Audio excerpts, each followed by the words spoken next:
Chapter 7. Glassfall Cathedrals. Tiny slivers of reality cultivated tiny threats, but what terrors have grown in the large slivers. 26th of December 2033, 11:10 p.m. Phobos, outside Fort Plank. The green glowing wireframe cube had our scent, and before it snared us in its enclosed reality, I could see more shapes on the horizon. The octahedron we saw earlier was gone, but a far more menacing shape had taken its place. A blue lattice hung over the regolith, the lines making it up too dense to count. It folded through itself as if space could not hold it, edges swapping places whenever I blinked.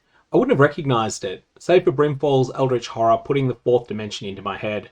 A textbook ghost had come to life, four-dimensional, like the Tesseract, only even more complicated. A 24-cell, not something I ever expected to see outside an excited student simulation, or a truly cursed solution to a mathematical Olympiad problem. More complex shapes meant more danger. I did not want to get dragged into a 24-cell. "Into the cube, fast!" I ordered, and the last word was cut off as the cube reached us. Phobos folded into a point, and a new world unfolded in its place. Commencing transport to Folded Realm, mana signature D41774, common name Glassfall Cathedrals, time factor 2:1. Arctic cold bit through our spacesuits. We unfolded into a tunnel hewn through ice. The distant sunlight and omnipresent Mars glow had disappeared entirely. Only our helmet lamps and the dim wash from Megan's flex screen remained. "Did you hear that system message? It was different to the last D-rank message," I asked the others. Natalia and Megan nodded. The tunnel breathed, a warmth that moved along the wall like a tide. "So, a realm rather than a dominion, and it had a system name. What do you think the time comment means?" I asked the others. "I'd guess that 1 hour outside is either 30 minutes inside or 2 hours inside. Not sure which. We'll have to check," Megan almost completed, before the tunnel shuddered. Patches of ice on one wall pulsed red once, and released a small burst of welcome warmth. The red pulse crept along the wall, and closer study revealed that it was coming from a completely unfamiliar type of moss. The moss appeared to absorb some of the snow, pulse briefly red, and then emit a burst of heat. The moss itself didn't move, but the red glow did, as it spread through the moss like a wave. "Perhaps this is the bottom of the food chain," I suggest. "Turning snow into warmth, definitely impossible under known science, but this has been a day for breaking the limits of science." "You can say that again," Megan echoed. "You've named lots of things so far. I'm taking this one. Cryosynthesis, turning cold into energy. Isn't our new world one of magical Latin?"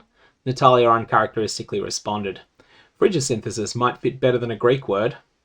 I love to see her offer her thoughts, and yes, even silly comments like this more often. She's got a great mind, and keeps far too much of it to herself. "I don't think we should say any unintended Latin words until we know exactly what's going on with that language," Megan replied. "We saw the captain heal her lungs with a Latin language prayer. I don't want to start needing to metabolize cold." "That's a horrifying thought," I agreed.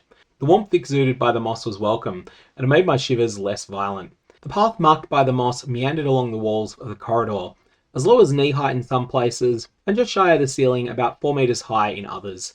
With no obvious alternative paths, we followed the moss at a walk while it was low, and at a run whenever it rose too high to warm us. Natalia had taken point, and after a few hundred meters, she signaled to stop, and pointed at a patch of moss just above head height. "This has been eaten. Have a look. You'll see it's been pecked, here, there, and almost everywhere. And there's a red fluid leaking from the dead moss. The bites are small. Maybe something the size of a raven made them," she pointed out. Megan and I both tried to get a better look, and Megan's sharp eyes caught much more than mine. "Have a look here. Claw mark. The bites look like they're from beaks. I think something larger than a raven ate this. I think a bird has hung here," she pointed to claw marks below the patch, "and bitten into it. These birds, they must be eagle-sized." Natalia tapped the moss carefully with gloved hand, and it did not move at all. "These birds have a nasty bite if they can peck at this. I'd need a chisel." "Right, let's keep our eyes open for sharp-clawed death eagles then, and whatever else this place wants to throw at us," I order. We press on, Natalia taking point, Megan and I 15 steps behind. It doesn't take long for us to encounter trouble. 40 meters, you're 12 o'clock, Megan whispers into our helmet communicators. That'll be 40 meters for Natalia, more than 50 for me.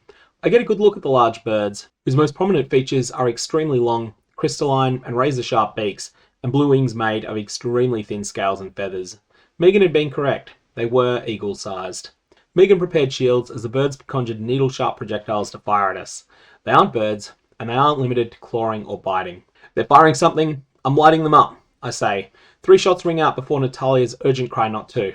She turned and sprinted towards me. Don't bomb the tunnel. It might collapse. The first shot was a mere grazing hit, despite all my advantages aiming. I fired to hit where the bird would be if its acceleration stayed constant, but it was smart enough to move erratically. The second shot struck true, ripping apart the torso of the bird and setting off a detonation that consumed the others. Crack! Megan spun a shield above Natalia and another above the two of us just before the consequences of my actions struck home.